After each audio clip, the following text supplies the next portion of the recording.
Hello and welcome to this BBC World Service Facebook Live. My name's Kasia Madera. I'm a television news presenter. You'll know me from programmes like Newsday and GMT. Today, this is about the World Service, and we're here to get behind the scenes and give you a real sneak peek of what goes on in the language departments in this broadcasting house, the very hub of the BBC. Now, we're very lucky because we're getting really in the way of all these people who have just come off air at BBC Persian. Thanks very much, guys. How long was your bulletin today? It was half an hour today. I've got another one in 25 minutes. So they've got half an hour bulletin just done, another 25 minutes and they're going on air live. So what we're going to do is just grab the presenter shortly. But first of all, what I need you guys to do is message me, tell me your questions, get any questions you want, and I know all the people to speak to, because what we have is 28 different languages, 29 if you include English, so lots and lots of different opportunities. We're now coming through to the newsroom and we're going to be joined by Gulnush. Gulnush, you're one of the editors here in the Language Services Unit. It's more than just radio, isn't it? It's becoming more and more television and digital, of course, but here in languages, TV has overtaken radio for the first time in this year, so we're very excited to be part of this, yeah. It's phenomenal. So this newsroom, just give us a quick description. Where are we? We are in Persian television newsroom. Persian has an 8-hour live operation every day. They've just started that and it will go until late in the night. It's a mixture of live news coverage, which includes domestic news from Iran and Afghanistan, which are the main target areas, and also a lot of international news, and that's what BBC is known for and audiences look for when they tune into BBC Persian. Of course. And a huge audience as well, one of the largest, I know. It's the second biggest television besides English in BBC. BBC Persian, I think, currently has 15 million audiences weekly, so amazing. Absolutely. So number. Iran, Afghanistan, they're the main... Tajikistan. And Tajikistan, of course. So they've just been on air for a half-hour bulletin. We're going to grab one of the presenters, who was Nadia. So let's follow me. Any questions, keep messaging me, because this is all about your questions, and we are going to get them answered. We are going live into the studio. Nadia, are you ready for us? Thank you so much for speaking to us here. Thank you very much. So this is access that you very, very rarely get. Nadia, you've just come off air, and I know as a presenter it is really annoying when you have the camera then put into changing roles. It's a completely different dimension to be in front of a different camera. Yes, and I'm just preparing myself for this 2:30 bulletin, so it's a bit, we have it. So basically, you want us to leave? No! Sorry. Brilliant. No. Tell me a little bit about the programme. So you've just been a 30-minute live bulletin, and your next one is in 25 minutes. Yes, exactly, in 25 minutes. And how long will that one be? For another half an hour. Yes, 30 minutes. And then how often do you do that throughout the day? What does your shift look like? So a normal shift will start at 1:30, 2:30. At 3:30 we have a news summary. 4:30 we have a bulletin. 5:30 we have a summary. 6:30 we have a news hour. But we will divide these hours. There are two presenters during the day, so it's me and another person. So. Yeah. So you've got time to catch your breath. You'll get some sleep at some point. Yes. Now, what's fantastic about BBC Persian is that you're going after a very young audience. So you're using social media, Instagram. Well, it's a very interesting question, because when we started this channel in 2009, when you launched this channel, we were incredibly young ourselves. So when I started presenting the news, I think I was like 25, 26, wow. You know. So now I look back at my some of my news bulletins and I think to myself, oh my God, how people could take me serious. But of course, we come from a country which has got a very big young audience, and they're all very interested and they're all very engaged politically and socially and culturally. So we have a very good conversation, you know, on social media, and also during the programs and these years, we have a very good connection, I could say, with our audience. And Nadia, we've got a great connection with our audience. Tim is asking, how do you cope when countries try to block your content? That's a difficult one. Well, that's not my job. So my managers would always find a way. But also people in Iran are very clever, especially the young generations. They would, or if it's about the website, they always find a way to, for example, break a filter. If it's about satellite, they always try to find new. And we also, I think, during the years, we also changed satellites to find, new ways to get through to the people. And during the years, everything shows that our audience just increased, not the other way around. A huge audience, 12.5 million viewers in Iran. That is absolutely phenomenal. Also a young audience, and you're targeting women as well. You've got hashtag Shoma. Now that is a really interactive program. True, it is. Hashtag Shoma. Are you asking about only women or about everything? What we want to know is behind the scenes. Yes, what I love is about hashtag Shoma is, for example, if anything happens, for example, Grenfell Tower, when it happened in London, people were as interested as people in London, in Tehran. People were following. We had a live Facebook page, and one of our correspondents was in city of London, near Grenfell Tower, and he was giving a live report, and I could see that how many people from Iran are following this, and these are all the audience of hashtag Shoma.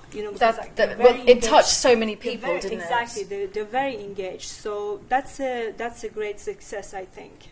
So it goes to show the story, the quality. And also it's UGC. So, we get a lot of content because we don't have a correspondent in Iran, in any of the cities in Iran. So we get a lot of context and a lot of information from people, from just normal people in town with their mobiles. They take some picture and they send it to us, and we use it in all different platforms. So. And of course that then gets used throughout the BBC News. Nadia, thank you very much. We're going to get out of your hair because I know you're preparing for the next bulletin, and I know just how annoying it is. Thank you so much for your time. So we're going to leave the studio of BBC Persian. We've got loads of questions coming in. Mita says hello from India. Mita, hello to you. If you've got a question, do send it to us because we're here to answer all of the questions that you've got. And also a hello Abdullahi. Thanks for informing us. Well, that's our job, isn't it, today? I'm happy that people are watching and sending questions. Absolutely. One thing that is really fascinating, Robert is asking, do we report in any other languages than English? Well, we've just seen Persian there. 28 other languages, and in a few years' time we're increasing that to 40 other languages, so quite a lot of languages, yeah. So 28 languages, 29 including English. This is, which language are we passing through now? By Pashto service. Pashto service broadcasts to Pashto speakers in Afghanistan and Pakistan. We'll try to catch them just before they go on air in 15 minutes' time. So we're going to get another sneak peek of a bulletin, a live studio. But this is very important because this is something that we need to remind ourselves that, of course, we do loads of various news stories, but people do risk their lives when it comes to reporting from difficult places. Tell us, who was this? Mohammad Nazir was a very dear colleague in Kabul, Afghanistan. He lost his life in a suicide bombing earlier this month in Kabul. He was driving other BBC colleagues to work. A truck bomb went on in front of his car. Unfortunately, he lost his life. Other colleagues were injured. And he had a young family as well. Yeah, the young family, yeah. So that's part of the reality of covering a lot of the areas we do cover, including Afghanistan. So people absolutely risking their lives to bring you the news. Thank you so much. I know that this was quite difficult, but it's important to remind people that it's not just the fun stories. News tends to be quite depressing, and especially from the kind of more challenging environments and countries that we do broadcast from. Many challenging countries we broadcast from. It's not only security challenges. To some countries we don't have easy access because of political situation. Nadia talked about Iran. We don't have a reporter there. Fortunately, with digital age, we have very close relationship with audiences there, and we get news from there. Many countries across Africa have their own challenges. covering, yes. Kobus is saying fascinating, so I'm pleased that we're informing you, Kobu. And Patrick Llewellyn, impressive. Thank you very much. Patrick is asking, who are the audiences you hope are listening? Well, I guess it's everybody that has difficulty in getting free and fair and accurate press. Yes, and especially audiences that are underrepresented in other media in their own countries. So in many countries, women don't have a lot of presence in the media. We hope to be covering that area more and more. We would like to reach young audiences, but maintain, of course, our core audiences wherever they are. Absolutely important. And we're now at BBC Urdu, and we're really, really happy to speak to Shafi Nakijemi. Thank you so much for taking a little bit of time out. Welcome to the service. When are you next on air? Well, we're about to go on there, let's say, in 45 minutes or so. Right, well, let's disrupt you. And it's very nice disruption. You're welcome. Tell me, where are you aiming at? Which countries do you aim at? All over the world. We have our website, we have our YouTube channel, and as well as we focus on South Asia. But the Urdu speakers are all over the world, so we are targeting everywhere where people can understand Urdu, mainly South Asia and especially Pakistan or the northern belt of India. And when it comes to using social media and all this new technology that we've got access to, has that been challenging? Well, it's been challenging, but at the same time very exciting. You will be surprised to know that the Sarbin program and all our Urdu service output is being followed weekly almost by 12 million people. I think Tony Blackburn probably will shy away. That's what. And people follow our website, people watch it on our website, but also we have partner in Pakistan, which is Aaj TV, and that rebroadcasts our program as well. Just one quick, Jennifer saying, loving behind the scenes. I tell you what, Jennifer, you don't want to see the state of these desks. No, the journalists, we won't give you too close access. Yes. Thank you very much for messaging us. BBC Urdu, you've got Sarbin. Now, that is your flagship programme. Tell us about that. Well, Sarbin means panorama. We have the same programme in Urdu as radio and as well as on TV. What Sarbin contains, it gives you news about your area, about the world, about the region, and it's a fantastic program, all in one capsule. It's pacey, there's a lot of sound bites, a lot of pictures, and a lot of entertainment. People come to us not because we are first in the business, we have broken the news, we are the first, but they come to us for knowledge, news, and trust. Most of the people you will find, they will say, okay, let's see what the BBC is saying. Let's see what the BBC is showing. It's a trust. That's one of the things that we're going to be hearing a lot, the trust element of the BBC. That's so important to our brand. Shafi, thank you so much. We'll let you get on. And just tidy up your desk, honestly. Thank you so much. Loving the fact that you're enjoying our behind the scenes. This is a real excellent sneak peek. We're passing... very excited to have such large guests with us. Where are we passing through now? We are passing by the Asia Hub, all the Asian languages, Chinese, Vietnamese, Thai, Burmese, Tamil. We hope to catch Tamil if we stay on schedule. If we hurry up, basically. I think that's what you're telling me. One thing that someone is asking, Craig, how many people work in the languages services? Would we know that? There are 6,000 people working in this building. It's a difficult one. Over half of the audiences are brought to BBC by languages, but I, to be honest, don't know how many people. It's a tricky one. Let me get you back to that, but let me show you this. This is the atrium of Broadcasting House, New Broadcasting House, or NBH, and down there, -1 is where I sit. That's where the BBC World News television team are, and also the domestic channel in the UK, the BBC News channel, radio services like Radio 4. If you go up, on the 3rd floor we have BBC Arabic. We're on the 5th floor, up to the skies, and that's where all the young people are on Radio 1. That's the trendy people. Do you know, I don't think our passes work up there. No, it doesn't work up there. Did you know? But it's interesting, talking about the building, it was built very transparent and very open, as you can see. The idea is that, Persian can run to Swahili and, get an expert. If there's news there, then, Arabic can come to, the Uzbeks and, share expertise and interviewees. So that's a pretty exciting environment to work in. It's a lovely environment to work in. It's very dynamic. We're going to show you another gallery. This time we are going to BBC Pashto, where I'm hoping to speak to have a look at the gallery, because this is the people that make it all happen, the magic of television. Now, you guys are live, so this is possibly one of the worst times to come in. No, we're actually rehearsing at the moment. Well, thank goodness. Reese is one of the directors here. Reese, talk to us about what happens here. Well, in Studio L, we go through several different shows for several different services, and we're currently rehearsing Pashto for the moment, which will go on air in approximately 10 minutes. And so that's one of the shows we're doing, rehearsing for the time being. Now, I'm going to ask what may sound like a stupid question, but there is logic behind this. Reese, I don't think you speak Pashto, do you? Not a word, no. So how do you communicate? Because that's quite a serious point. Well, we mainly speak English in the gallery, but we've got the auto cues up here. We'll have cues in them so we know when we're going to graphics or when we're going to a VT, so we can keep track of it with that. And also, it's a case of reading the presenter's body language when they're gesturing towards a question or not as well. And little details help us out there. Do you think you're picking any of it up, though?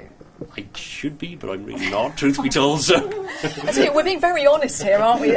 Reese, guys, thank you so much. So, BBC Pashto Gallery, and we're going to hope to speak to Aman, who is one of the presenters. First of all, let's follow. And also Emal, the service editor, will be in the studio. He also presents the program, and both of them are, big celebrities in Afghanistan, I'm told.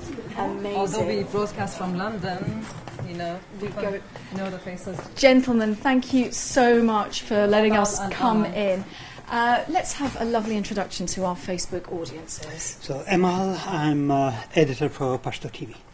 Aman, the presenter of Pashto TV. Fantastic. Well, thank you very much for letting us disrupt your working day. I think this is probably the last thing you need, but our viewers are loving the fact that we're getting this fantastic access behind the scenes. It's very rare.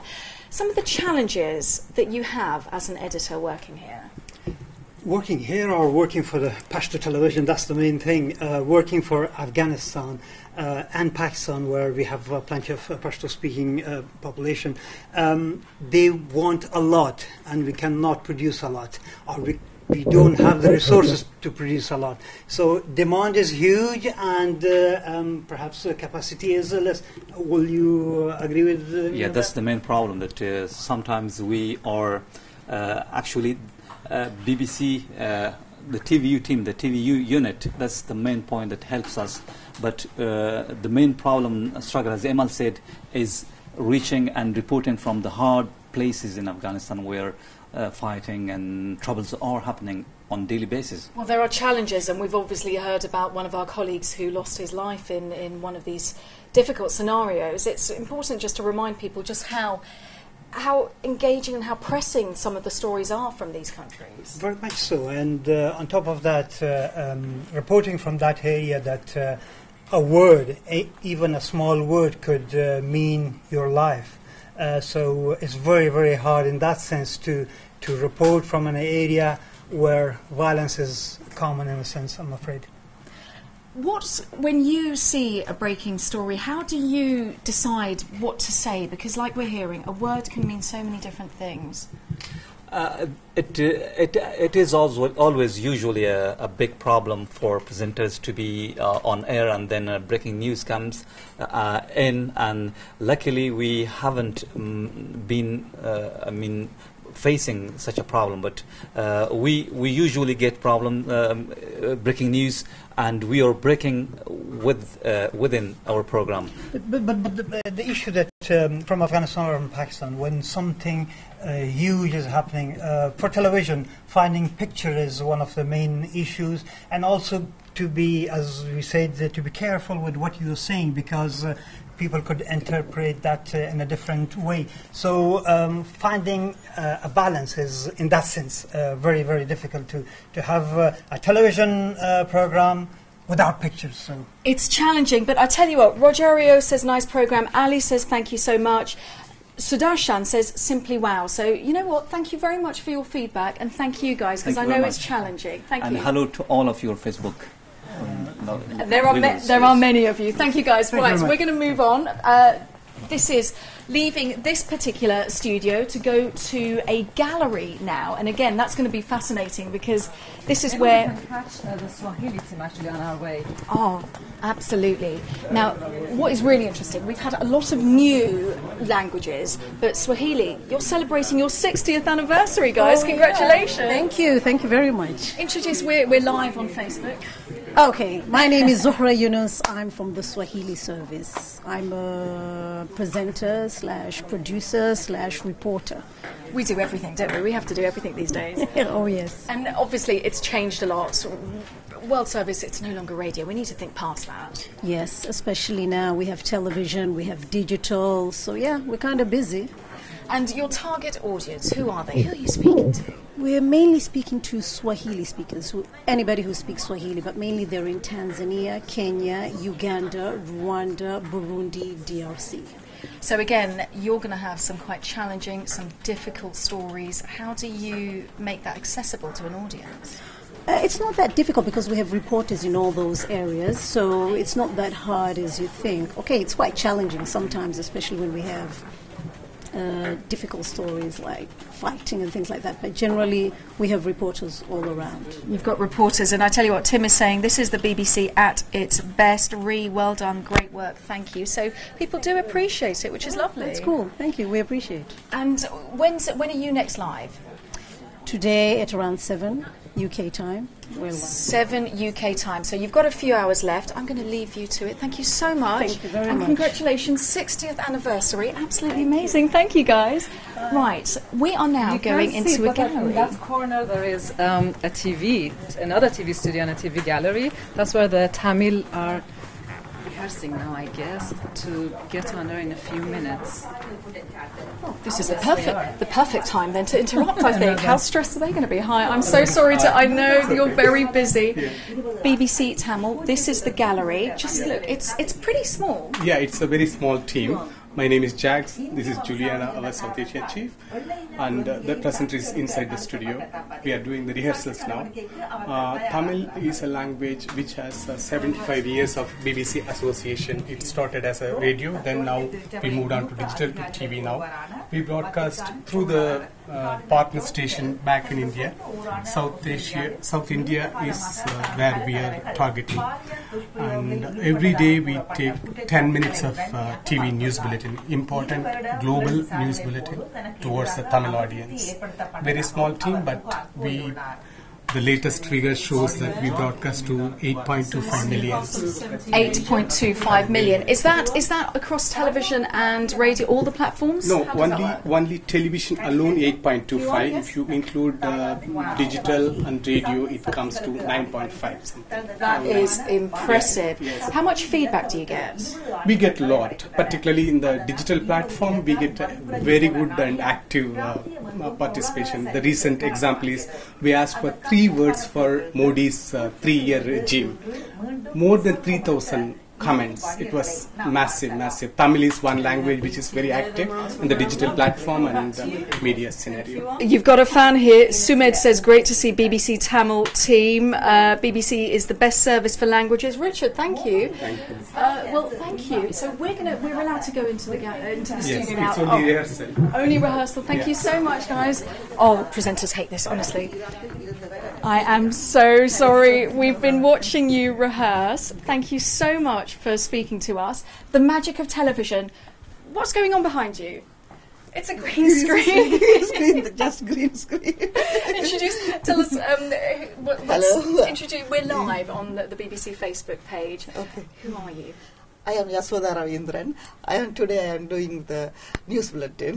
Fantastic. And when are you going live on air? So we don't interrupt. At 3 o'clock we are going. At 3 o'clock. So we've got a little bit of time. Do you get nervous? Not much. Yes, of course. I think that's something that we really need to explain. That you it never goes away, does it? What we're looking at, so we're looking at us in the television screen, but when we look at us for real, you've got that green screen behind us, and it's the magic of TV. The computers do something phenomenally crazy, don't they? Yeah. I notice you're not wearing any green. No, because we can't wear big, otherwise it will, go. When we have green screens, our guests, if they're wearing green, they have to change, otherwise the background is then transmitted onto them. Thank you so much for speaking to us. Thank you. Good luck with the broadcast. Thank you. Just a few million viewers, no pressure. Thank you. Well, I hope that you have enjoyed this particular special and all-access area Facebook Live of the World Service. Sorry to interrupt your bulletin. I know presenters really hate it. Just some of the challenges, obviously the language, and how do you work with an English team, a technical team? How does that all work? Well, the thing is that we as language services, we've broadcast not just to our audiences in vernacular in more than 28 languages. At the moment, we're going to be 40 with the expansion of the World Service. And what we're trying to do is that we're not just going to be providing high-impact quality content to our audiences in countries, but we also have a big contribution to the domestic audience in the UK with reporters that specialise, in the national issues or regional issues. They bring this kind of information back to the UK audience in English. So there's a balance between the output that we produce. It's not just vernacular as it was 30 years ago, not just in languages, but also now reporting from countries and regions to the domestic UK audience. So it's making the world a much smaller place, doesn't it? It's more accessible. It is, and really busy for us as well, as you can imagine. And tell me, in terms of the challenging stories that you have, because obviously there have been some difficulties in the countries that you broadcast, we're hearing a lot about some of the difficulties that reporters, the emotional stories that they have. How do you overcome that? Well, the thing is that if you go to particular areas, such as the Arabic service or even the Pakistan Urdu that broadcasts to Pakistan and some bits of Afghanistan as well, of course, reporters are exposed to stories such as explosion, terror attacks, sometimes floods, and it can be really distressful. What we do is that we have, of course, mechanisms in place that we, debrief reporters, see how they're feeling. We have employment assistance programs, but I think above all is really a conversation between, the editors and their reporters and the managers, trying to provide them all the psychological support and sometimes even production support and journalistic support so they can perform the best they can. And when it comes to talking in different languages as well, we've heard that a lot of the people, the technical side, are English. How do you communicate the bog standard things? How to stop presenters from talking sometimes? Well, most of our presenters and journalists are bilingual, so they do speak English, and that makes the communication pretty seamless. But in a region, we do have technical people that speak vernacular. So, for example, in Delhi, it's going to be our biggest bureau overseas, so the BBC biggest bureau overseas. We do have local technical crew and staff that are able to speak the vernacular and communicate with London in English. So we do have this profile across languages of having journalists that are able to speak their language in English. Brilliant stuff. Thank you so much. And sorry to interrupt this rehearsal, but we'll wish you lots of luck. We've still got a few minutes, so I think we're going to finish in this section because it's always lovely to hear that music, isn't it? It gives me tingles in my tummy. Keeps the adrenaline high for us. Doesn't it? Doesn't it? Never becomes repetitive. Amarot is saying thanks, and we're getting lots of Peter Marvellous Tall. Thank you very much. Like I'm saying, this is access that we very rarely get. But when are we going to expand? When are we going to hear 41 languages broadcast from this building? We're already expanding. BBC Somali television was launched about a month ago, so that's already one new television program. More Indian languages are going to be launched soon, so we're expanding every month, but until 2020 we hope to have another 12 services launched. And are you watching out? Because we're always, when it comes to the media, we're always chasing what our audiences are doing, whether it's social media, how they're using. Any predictions for what we can expect in the next 3 or 4 years? Putting you on the spot there. That's $1 million question. But we are keeping, close eye on the trends, and television is no longer television, radio is no longer radio. We are facing audio and video is in Instagram, Telegram, Facebook. So reporters are no longer working on a television, product. They're, feeding to all different platforms, and we are kind of working on new designs and new language for television and digital. And we're going to let Jamshid have the very last question before we sign off. Hello, here. Jamshid, how do different language departments communicate? Well, in all these different languages, that's a good one. Is there much communication? Because obviously there's a lot of communication. As I told you, this building was designed so open, so everybody can, freely find each other, share expertise. BBC today is a lot about sharing. So, BBC Afghan colleagues bring Afghanistan to the domestic audience, domestic reporters, bring UK expertise to the rest of the world. So we communicate easily. Some language difficulties, but everybody speaks English in this building, and English speakers are picking up Persian and Arabic and Tamil words. Absolutely, and rightly so. Thank you so much. Thank you so much to all the audiences. The audience has been fantastic. Jessie, it is amazing. Jessie, thank you. I think so. And just to think, English is just one of the 41 different languages that the BBC will be broadcasting in. It's wonderful to have you along with us. Any questions, just keep them coming our way. We've got still lots more to see you. But for the time being, from me, Kasia, here at Broadcasting House at the BBC, thanks so much for watching. Bye-bye.